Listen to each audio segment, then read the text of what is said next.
Hello, my name's Marjorie. 10 years ago, my husband walked out on me and our 5 kids, no warning, no goodbye, just a note on the counter. Since then, I've built something from ashes scrubbing floors, selling my wedding ring, baking at midnight to feed my family. But just when we started healing, he came back smiling, asking to see the kids and hiding something worse. What kind of man disappears, then returns to rewrite the story? And what kind of mother does the world expect me to be when forgiveness feels like betrayal? I woke up to silence, a kind that didn't feel peaceful, just wrong. The side of the bed where Carlton usually slept was cold, untouched. I figured maybe he had gone out early, but something tugged at me. The air was too still. I walked into the kitchen, still in my robe, rubbing sleep from my eyes, and then I saw it. A single piece of paper folded neatly, resting next to the coffee pot. 7 words. That's all it took to break a 10-year marriage. I'm sorry. I can't do this anymore. No explanation, no fight the night before, no slammed door, just a note and 5 sleeping children in the next room. My body reacted before my mind did. I clutched the counter to keep from falling. My knees buckled, but I didn't let them hit the floor. I had 5 pairs of eyes who'd be waking up any minute, and I wasn't going to be the reason their world shattered before breakfast. Dorian was the first to notice something was off. He was only 11 but sharp as a blade. "Mom, where's Dad?" he asked, cereal spoon midair. I lied without blinking. He had to take a trip, work stuff. My voice was steady, too steady. He stared but didn't press. That was his gift and his curse. He held things in, just like me. I told them their dad was busy, that he'd call soon. I smiled so much that week my cheeks hurt. Inside I was spinning. I called his job, they said he'd quit 2 days ago. I tried his mother, she hadn't heard from him since last Christmas. I even called the hospital, hoping for anything. Dead, alive, missing, something. But no one had seen him. The police officer who took the report was kind, but shrugged. If he left willingly, it's not a crime, he said. Like abandoning 5 kids wasn't a damn crime. Bills stacked up. I added hours at the diner. Sleep became optional. Every time one of the kids asked, "When's Daddy coming back?" I gave the same answer, "Soon." And I hated myself a little more each time. 2 weeks later, I went to apply for emergency aid. I waited 3 hours in a freezing office, only to be told I didn't qualify. "You're still legally married," the caseworker said without looking up. "Your husband needs to be present." "He's not present," I snapped. "That's the whole damn point." She just shrugged. "We can't process until we have proof of abandonment. How do you prove someone vanished when they did it quietly?" She didn't answer. That night, I found one of Carlton's old shirts stuffed in the laundry basket. I sat on the bathroom floor holding it like it was him, like I could still smell him on the collar. But the scent was gone, just like he was. I tucked the kids in one by one. Dorian pretended to be asleep, but I saw the wet patch on his pillow. I didn't say anything. That was the night I stopped hoping. I didn't know it then, but something inside me had started to shift, not break. Harden. The mornings after that felt mechanical. I wasn't waking up, I was rebooting. Alarm, kids, lunches, teeth brushed, socks matched most of the time. I wasn't even tasting my coffee anymore. It just kept my hands warm. I moved through the routine like muscle memory. Smiles on autopilot, voice steady, nothing real underneath. I'd park outside the diner before my shift and just sit there, forehead resting against the steering wheel. "Just get through today," I'd whisper. That became my mantra. Not things will get better. Just survive the next 12 hours. Sunday came, and I thought church might help.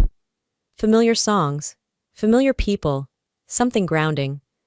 I dressed the kids like we were still a whole family. I even curled Briseis' hair and found matching shoes for Nova. I pasted on a smile that felt too wide and too still. We sat in the same pew we always had. A few glances came our way, but nobody said anything. After service, I waited until the crowd thinned out and approached the board in the side room. Pastor Lyle looked surprised. "Sister Marjorie, everything all right?" I gave the polite version. "My husband's left. It's been a few weeks. I was hoping the church might be able to help, at least with groceries." Or my voice trailed off under his cautious eyes. Sister Gwen cleared her throat. It's complicated, isn't it? We haven't heard from Carlton. And you two are still legally married, yes? My cheeks burned. What does that have to do with feeding my kids? It's not that we don't want to help, she said, voice soft like fake velvet. But we're called to protect families, not encourage division. So because he disappeared and didn't bother to sign a piece of paper, I don't qualify as struggling? No one answered. Gwen just reached for a clipboard and busied herself. I left with nothing but the sting of shame behind my eyes. Back home, I didn't cry. I grabbed a bucket and started scrubbing the bathroom floor like it insulted me. Bleach burned my nose. My fingers cracked. I didn't stop. Carlton used to make pancakes on Sundays, humming off-key, flipping them while I curled the girl's hair. That version of life felt fictional now, a lie with good lighting. Later, I shut the bathroom door, sat on the cold tile, and let my forehead rest against my knees. No sobs, just heat behind my eyes that wouldn't fall. That night, I walked past the hallway shelf and saw the church's framed photo, Carlton, the kids, matching outfits. I took it down.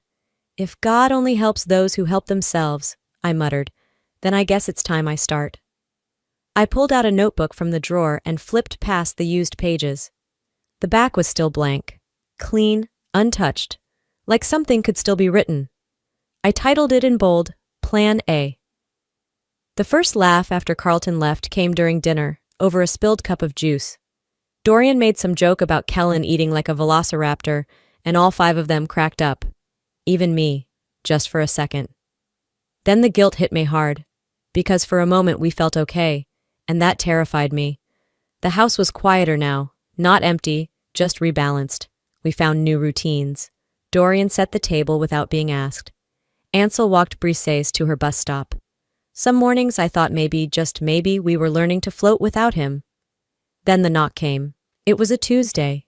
Sunlight spilled into the hallway as I opened the door. 2 officers stood there, one flipping through a small notepad. Marjorie Evers? I nodded, heart dropping. We're following up on an unpaid account, one said. Loan in the name of Carlton Evers. This address is listed as the billing location. I blinked. He hasn't lived here in months. They glanced at the kids clustered behind me. Is he reachable? No. I don't even know what state he's in. A pause. Then, flatly, well, ma'am, this is a civil suit. Just doing our part. I noticed Mrs. Clary next door pulling back her curtain, eyes sharp and unblinking. The pit in my stomach grew heavier. I'm not paying for something I didn't even know existed, I said. But my voice cracked halfway through. They handed me a sealed envelope, nodded, and left. Dorian quietly closed the door behind them. The silence afterward was louder than the knock. Later, I found Ansel crouched behind the couch. Are they coming back? Not if I can help it, I said, though I didn't believe myself. That night, I stood at the kitchen counter trying to call the loan company. The woman on the phone asked for proof of separation, then a signature from Carlton to release liability. I don't have his signature, I snapped. Then we can't remove you from the account, Mom. I laughed. It wasn't funny, but it came out bitter and sharp.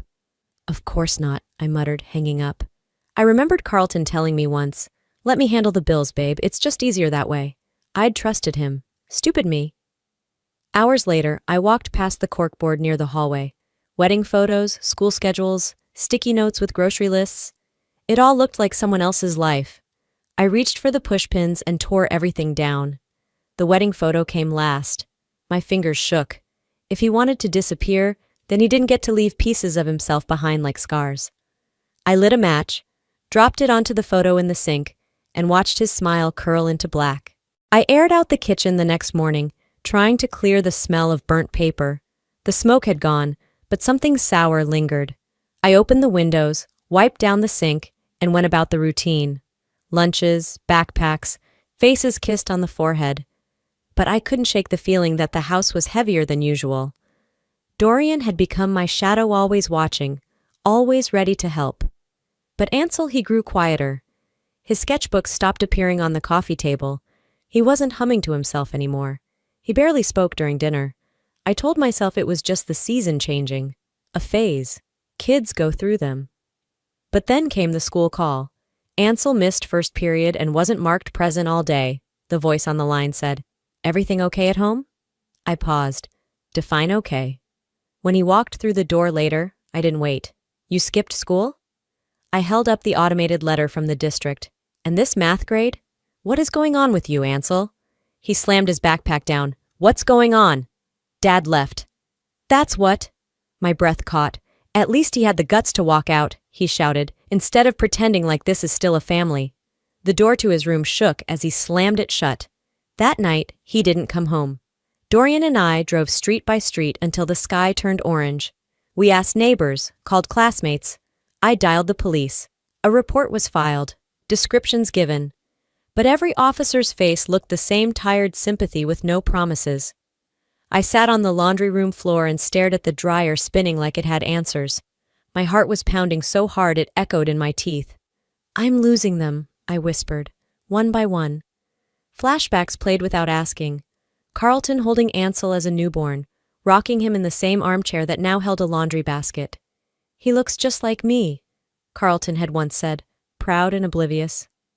When Ansel came back the next morning, he looked older. Or maybe I was seeing clearer. He handed me a crumpled note. Just wanted to see if anyone would come looking. I didn't yell. I just pulled him into me. He sobbed into my neck. I didn't know what else to do, he said. I know, I whispered, but don't ever disappear like that again. That night I looked in the mirror and didn't recognize the woman staring back eyes bloodshot, jaw set like stone. If I didn't start fighting harder, this house wouldn't survive me either. By the end of that week, I had reorganized the entire hallway closet, cleaned the baseboards with a toothbrush, and alphabetized the spice rack. Grief had made me restless, but that night, as I sat at the kitchen table in silence, something new stirred beneath the exhaustion. Purpose. I opened my notebook, the one I had labeled Plan A. Page after page filled with crossed-out figures, messy sketches, late-night ideas scrawled between bites of reheated leftovers. I wasn't dreaming anymore. I was plotting.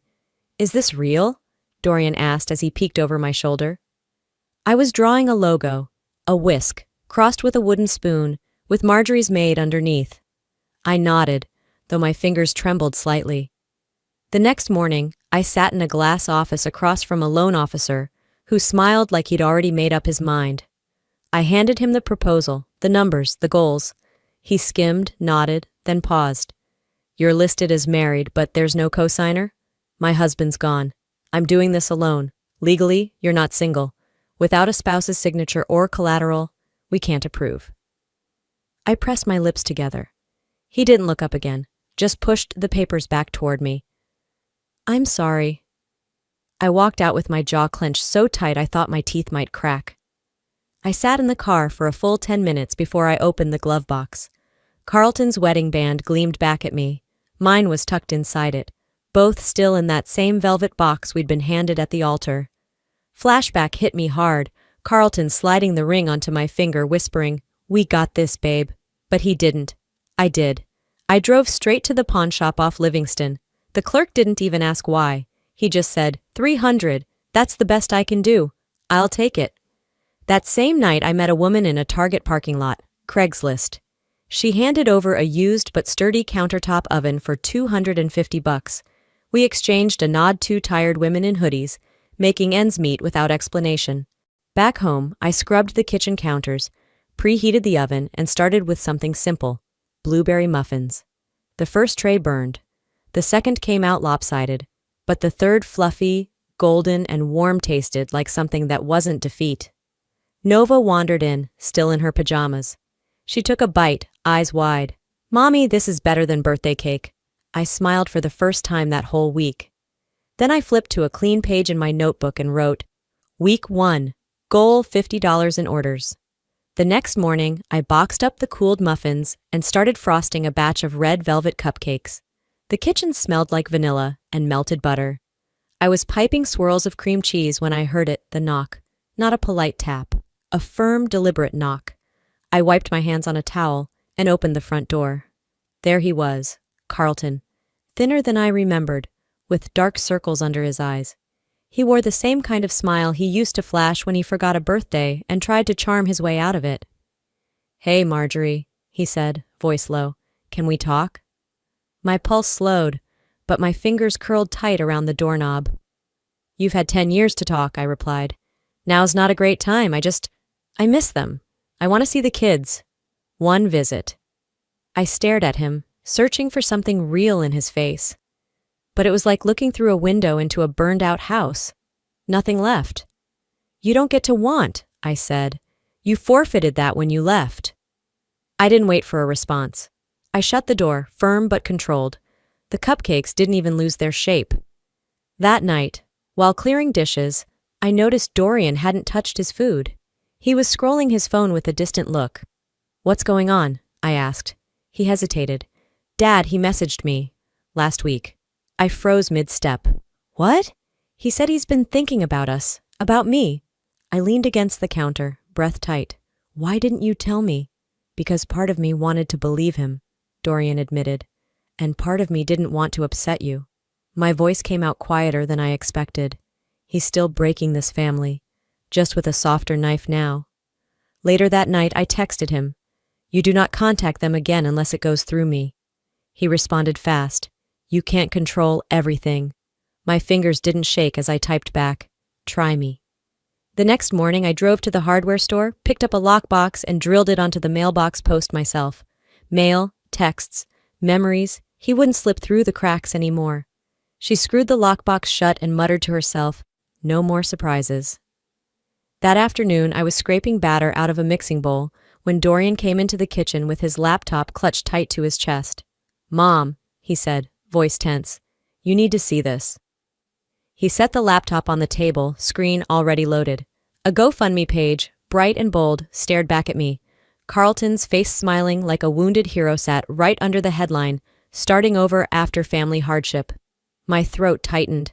The page went on about how he was a loving father of 5 trying to rebuild after unexpected loss and hardship. He even mentioned me, his ex-wife, who's been through so much, like we were still in the same sentence. Is this real? I asked, already knowing the answer. He posted it last week, Dorian said. It's getting shares. Donations, too. I scrolled down. My name, our city. Our kids' blurred photos lifted from old Facebook posts. Then the comments. She must have pushed him away. Men like him deserve another chance. I sent $25. Hope he gets his family back. I slammed the laptop shut, chest burning. He's fundraising off of our pain, I hissed. Hez selling a lie. The kids were in the next room, but I knew they heard. Briseis peeked in, face pale. Are people going to come here? Ansel stepped beside her. This is harassment. I sat at the table, hands curled into fists. Legal options flickered in my mind. Defamation, privacy violations. But I also saw the headlines. Estranged wife sues broke father. Dorian leaned forward. If he's not going to stop, maybe we don't either. That night, I called Carlton. You take it down or I swear I will end this in ways you can't predict. He chuckled like we were still playing house. You always did bark loud, Marjorie, but you never bit. I gritted my teeth. Try me again. You've confused survival with weakness. He didn't hang up. I did. Then I reached for my phone and tapped a name I hadn't used in years, my old divorce attorney. She didn't wait for his reply. She'd already started dialing her lawyer. I didn't sleep much after that call. Morning light poured in like nothing had changed, but everything had. Over breakfast, the kids were unusually quiet. Dorian caught my glance and gave the slightest nod. It was time. After dinner, I asked them all to stay at the table. I walked to my bedroom and came back with a folder. I set it down in the center thick with screenshots, text transcripts, and a copy of the letter my lawyer helped draft. I didn't speak for a moment. Just let them see it. That's what he's been doing, I said, lying, publicly, to strangers for money. I've spoken with an attorney. We can act, but before anything else happens, you deserve to know everything. Briseis reached for the pages first, eyes darting across the screen captures. Nova leaned into my side. Kellen picked at a thread on the placemat. Dorian broke the silence. He never asked how we're doing, just what we can give. Briseis looked up. He doesn't even know my favorite color. Ansel's voice came steady. We're not his excuse for a second chance. I didn't cry, I was past that. But I felt something in my chest unclench. Later that night, after the house went quiet, I sat at the kitchen table and pulled out paper. Not email, not a text, a letter, my handwriting. You didn't just walk away, I wrote, you disappeared. Now that we're standing again, you want to return to what exactly? A family you abandoned? Or the story of one? I paused only once before sealing the envelope. I didn't write to be forgiven. I wrote to close the book. The next morning, I dropped it in the mailbox and locked it shut. By noon, an email came in. I understand. I stared at those 2 words. For once, he didn't argue. That night, the kids set the table without being asked. Dorian cracked a joke about Nova's lopsided ponytails. Briseis offered to light the candle, and I let her. We gathered around the flame. I looked at each of them, whole, loud, imperfect mine.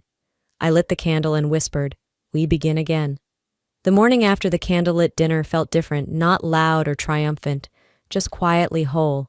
No tension in the air, no waiting for the next shoe to drop. Nova danced around the kitchen with a towel over her shoulders like a cape.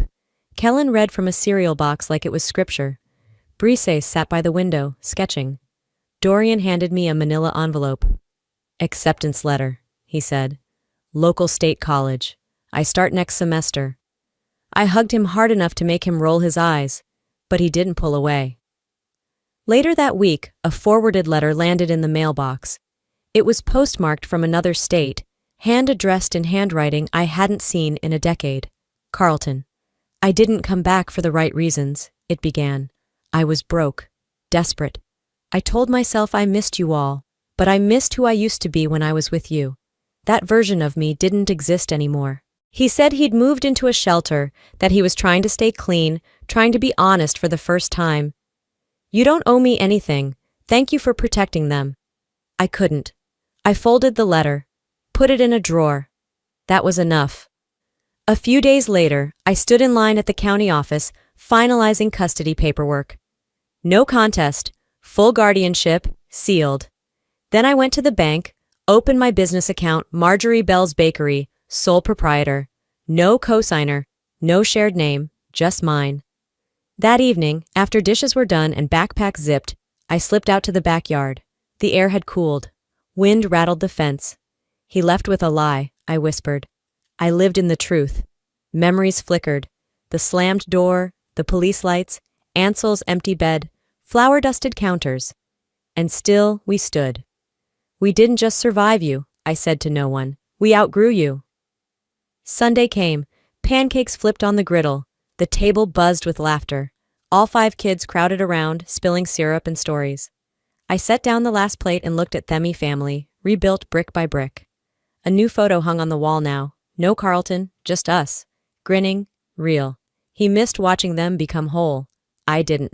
Some stories don't end with forgiveness, they end with freedom. You know, if someone told me 10 years ago that I'd end up here not just surviving but standing tall, I would have laughed through tears. Or maybe just cried harder. But here's what I've learned the hard way. Closure doesn't come when someone says sorry, it comes when you stop waiting for one. You don't have to carry someone else's guilt to prove you're strong. And sometimes, protecting your peace means closing a door and bolting it shut, even when it used to be called home. To every single mom out there, every father doing it alone, every child trying to make sense of why someone left, you are not broken, you are rebuilding. There's no timeline for healing, but there is a power in reclaiming your story. Now I want to hear from you. Have you ever had to walk away from someone you loved in order to love yourself more? Leave a comment and let me know type 1 if this story hit home for you, or tell me where you're watching from. And hey, if you didn't like it, that's okay too. Tell me why and where you're tuning in. I'm listening. If the story moved you, helped you breathe a little deeper, or reminded you that you're not alone, please subscribe to this channel. There's more to come, more stories, more truth, more strength. From one survivor to another. Thank you for watching.